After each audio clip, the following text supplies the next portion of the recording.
Hey everyone, my name is Dr. Dolores Tarver. I'm a licensed psychologist here in Georgia, coming to you with your next mental health moment.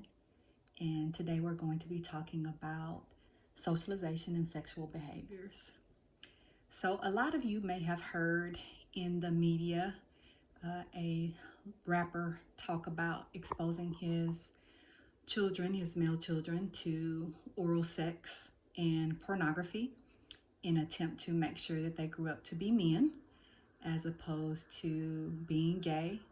Or perhaps you heard of another rapper in the media who talked about doing virginity checks with his daughter to make sure that she had not engaged in sex. And I want to address some of the misperceptions that we have about gender roles, socialization, early sexualized experiences, and this notion that you can stop your children either from becoming gay or make sure that they have a virtuous image as a woman. And there are a bit of, altered perspectives about how a boy should be socialized growing up and how a girl should be socialized growing up. And I want to address those things in this video. So first of all, let me be very, very clear with you. You cannot stop your child from being gay.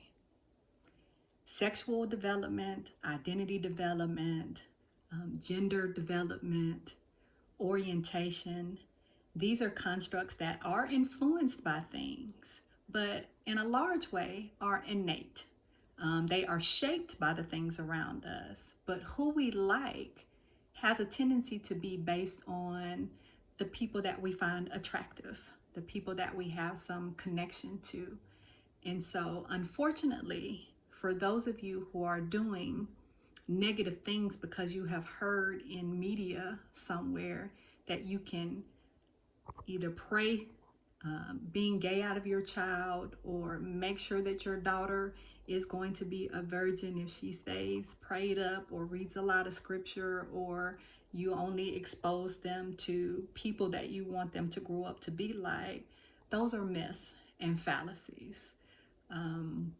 So this, boys can't play dress up. Boys can't play with the kitchen toys. They can't play with dolls with their sisters. You don't want them around a bunch of girls. You want to make sure that they're in sports. They don't need to be sucking on lollipops with sticks in them. Telling them don't be a girl, don't be a sissy, don't be a punk, don't cry. Toughen up, tighten up. You need to be playing with Legos, or you need to be wrestling, or you need to be looking at this porn so you can know how to be a mandingo in the bedroom. You need to know how to put it down on a woman. You need to be able to control your woman. You need to be the head of the household. You need to handle all of the business. Those things are not going to stop your son from growing up to be a gay male. They are going to cause some later problems in your son's life, which we're going to address. In the same way, this attempt to make girls these cooks and, oh, you need to know how to please your man in the bedroom, but you need to be a lady, you need to wear dresses, bows, you don't need to play with the boys, you don't need to be out there climbing trees and playing football. You need to be able to cook and clean. You need to know how to keep your man. You need to make sure that you don't do anything that will cause your man to cheat, or you need to accept that your man is going to cheat. That's just part of being a girl. You just need to accept that people are going to take advantage of your body, but if you're going to have them do that, you might as well be getting paid for it. These perceptions that as fathers you need to expose your young males to their first sexual experience as a rites of passage, or let me make sure that you know how a woman is supposed to perform oral sex on you, or you know how a woman that's experienced is able to perform, so you know what to look for, and so I can train you how to be a beast in bed. Or for fathers with your daughters, let me make sure that you have this chastity belt, that I do these virginity checks. Or as mothers, well, let me make sure that you have your first safe sexual experience here in the house, so I'm going to allow you to have sex in the house, so because at least I know you're here. or even this warped perception that as a father, you need to be the first man your daughter ever has sex with, because you're the man that loves her and respects her, and you want to show her how she should be treated. None of these are acceptable behaviors, not a single one of them. They are distortions based on misperceptions, rooted in socialization or practices that have been passed down that are either homophobic in their tendencies or based out of wounds of people being sexually abused or assaulted out of their own experiences. They're disconnected from true connection and intimacy in relationships, and they have some negative effects on our kids. So let's talk about how our kids grow up when they're exposed to early sexualized behaviors, including pornography. And then let's talk about how this plays out when we get to be adults. So first of all, what happens when we're exposed to early sexual behaviors? That means we're more likely to engage in sexual behaviors at an early age. So if you show a child porn, a lot of kids will mention that they've seen porn 8 years old, 9 years old, 10 years old, either on purpose, being exposed to it by family members, particularly male children. Uncles or fathers or male cousins will show kids porn. Oftentimes girls are exposed to porn either by accident, so maybe they found some porn, or maybe they have older siblings in the family who were watching porn and they were being babysat and they came in to watch it, or for kids who are being groomed by pedophiles to expose them to porn to get them to engage in early sexualized behaviors. These early sexual experiences cause a child not to really understand what sex should be. They look at sex as this is an act for a purpose, either for me to show my prowess or for me to accept something from a person. So this is done in exchange for something else. This is unwanted sexual behavior. I don't feel comfortable with it. It makes me feel uncomfortable in my body and my skin, but I'm feeling pressured to do it. I'm being made to do it, forced to do it. It causes us to engage in unsafe sexual practices, and sex becomes more casual as opposed to it being to engage in furthering a relationship and further connection of intimacy as a type of intimacy. It is simply looked at as this act that I'm again disconnected from. It leads to self-injurious behaviors, suicidal behaviors, shame behaviors. It allows our children to be more easily groomed by predators. It confuses our kids about their bodies and what exactly is a normal sexualized behavior. They're more likely to engage in aggressive sexual behaviors, and this is where we get into the rape, torture, human trafficking kind of culture. They are more likely to engage in unhealthy relationship dynamics that are purely based on sexual behaviors and have no other grounding or footing. They're more likely to be in abusive or violent relationships because of these early sexual experience. They are much more likely to get depressed or have other psychological disorders, including intimacy disorders, and have difficulty even being able to be intimate with their own partners that they have chosen, because these unwanted images will come back up for them and their bodies feel uncomfortable, and they often will see their loved one as a perpetrator against them. It breeds hatred for men, heterosexual men, hatred of women, difficulty being in intimate relationships, difficulty connecting with people in general, male or female. It sets up this dynamic of wanting to have control and superiority in relationships. For women, that ends up being inadequacy, comparison behaviors, fears of rejection, shame, attaching worth to sexual ability, these need to please behaviors, over-sexualized behaviors early on in life, being more likely to get in sexual behaviors as a contract to get some goods or services or some financial resources. It leads to these very rigid views which allow people to be more attacking of others, particularly our LGBTQ community, spewing the hatred and venom because of these very stereotyped gender roles in which they have been assigned. There is an increased need for stimulation And that can translate over into other behaviors, need to have high-speed driving or getting involved with substances, and particularly use of substances prior to sexual behaviors, which we know affects consent. But also wanting more thrill-seeking type of behaviors, and getting into needing things that may be considered odd to others in order to even get any sexual pleasure anymore because of these early sexual experiences. So that's the reality of exposing our kids to sexual behaviors too soon in their development, before they even get an opportunity to see who they are as young people. Now they have this whole other dynamic of these sexualized, inappropriate behaviors that are a part of their development. So how do we address that? Here are some healthier options. It's really important that we not only know what our kids are watching and looking at, so that we can limit their exposure to porn, but we also, as parents and aunts and uncles and whoever's a trusted resource for you to have your child in the care of, you need to make sure that that person is on the same page as you in terms of how they view sexual experiences, pornography, gender roles, especially these very rigid stereotyped roles that lead to some of these negative behaviors. And often we don't have these conversations with people, so they're caregiving for our kids, and our kids are being exposed to all kinds of things that we're unaware they're being exposed to. So it's very important that we set these healthy foundations. We need to be having discussions at our churches, in our barbershops, in our hair salons, over social media about what are healthy, normal behaviors in terms of identity development.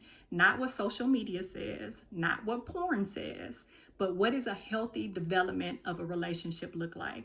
First of all, that starts with knowing yourself, your own identity outside of being a sexual being. And as a child, you should just simply be developing your own identity. What am I good at? What are my gifts? What are my skills? What are my areas of growth? What are some things that I have difficulty with? Have I learned how to be able to clearly communicate and express how I feel? All of those things need to be important first, that I'm secure in who I am before I even attempt to have any kind of interaction, sexual or otherwise, with anyone else. That I've created a healthy peer support network around me, that I know what a healthy peer support network should look like. Right? Intimacy should be a part of this conversation, not sex, intimacy. How do you connect with other people? How do you see another person as a whole being and not a sexualized being? Not what they can do for you, but how do you two complement each other? What are things that you like about being around them, and what are things that they like about being around you?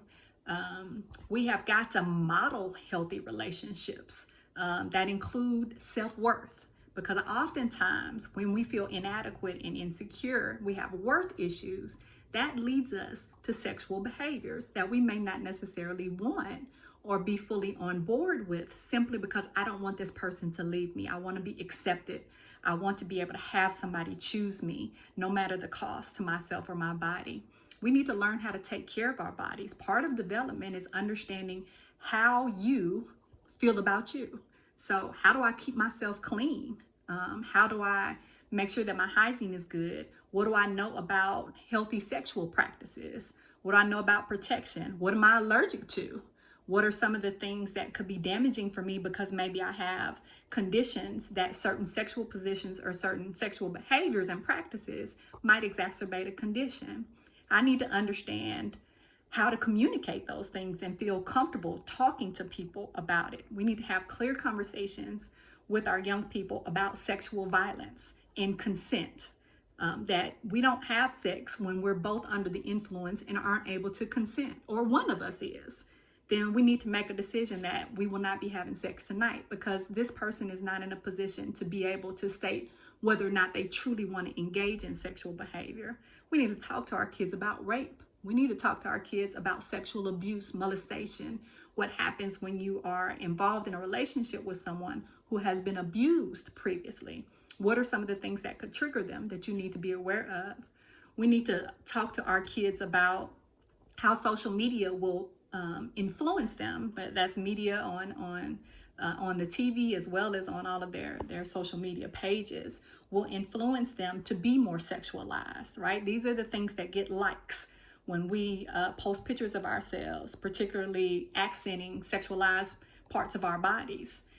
These are the things that people want. They want that attention. They want those likes. How can I get likes and attention in healthier ways other than putting sex out and valuing myself in some kind of way, or just being seen as a sexualized being? Because if it is coming from a place of empowerment, you are a person that exercises, you've done a lot of work on your body, you are modeling a swimsuit or a dress or something, then you should not be ashamed and should not be made to feel guilty about it. But where is this coming from? If this is coming from a place of I want to be accepted and liked, then that's the area that needs to be addressed. We as families need to share our values and talk to other people about those values so people are clear about what our values are. We need to set and enforce limits around screen time and around the access that people in our home may have. Now you can Google anything. And so are there some restrictions that you have in place so your children and your teenagers can't get access to sexual information? And you want to be the first person to talk to your kids about sex, their bodies, and their behaviors. You don't want that information coming from other places. And a lot of times we feel like, oh, our kids are too young, I don't want to bring that up. By the time we have conversations with them, they've already been exposed. And so even at early ages, we talk to our kids about good touch, bad touch when they're very small. So you can be talking to your kid about their development as beings and their bodies, even as they're 3, 4, 5, 6 years old, when they're able to understand how to communicate yes, no, touch. Therapy. I cannot emphasize enough how important it is if you have had any kind of unwanted early sexual experience, or even if you thought maybe that it was wanted, maybe you liked it because it felt good to your body. Whenever you stimulate your body, there's going to be some good sensation that comes along with that. But understanding that responding to a sensation and this being something that was a conscious choice for you and something that was healthy for you can be two different things. And so reconciling those things, that I like for my body to be stimulated, but I need to be the person who is in control of that, not someone else putting that onto me. And so sometimes therapy will allow us to be able to unravel and unpackage some of these things, particularly if you know that you become aggressive in relationships or you're having a lot of sexual relationships with people.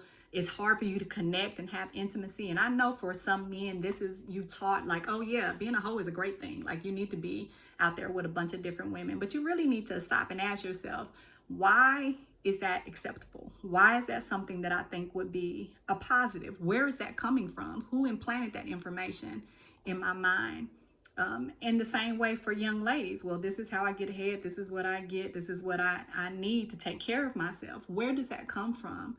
Where is that notion being planted from? Now, again, if you enjoy sexual behaviors and it is coming from a healthy place and you're able to clearly articulate to people, I just enjoy having sex, it's safe, it's protected, that's one thing. But if you are running through 40, 50 partners in a year, then I would question whether or not that is coming from a healthy place, as opposed to there may be some other things that are going on that perhaps you don't even know are there, or that you've disconnected and disassociated from, right? So we need to explore these things. We often tell people, here's how you should change your behavior, but we never help them understand, how did I get here in the first place? So it's important for you to do that work and understand, where did my notions of sex, intimacy, connection come from? How do I perceive other people? When I look at a person and I see them and I rate their attractiveness, where is this coming from? How was this informed in terms of how I was raised? So it is really important that we have these conversations with ourselves, but also with the people around us. And this is my challenge to you all.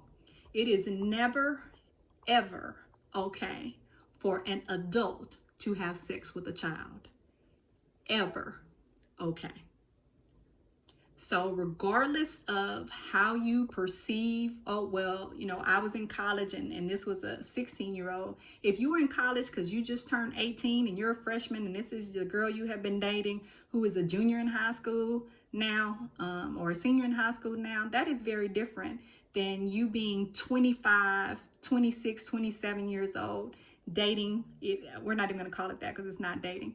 Having a sexual interaction with a teenager, you have to ask yourself, why am I connected to someone developmentally who should be in such a different place than me? Why do I think that's acceptable? Why would I think it was acceptable as an adult for someone to say, hey, I want you to come have sex with my child, so they have this first sexual experience, this rites of passage.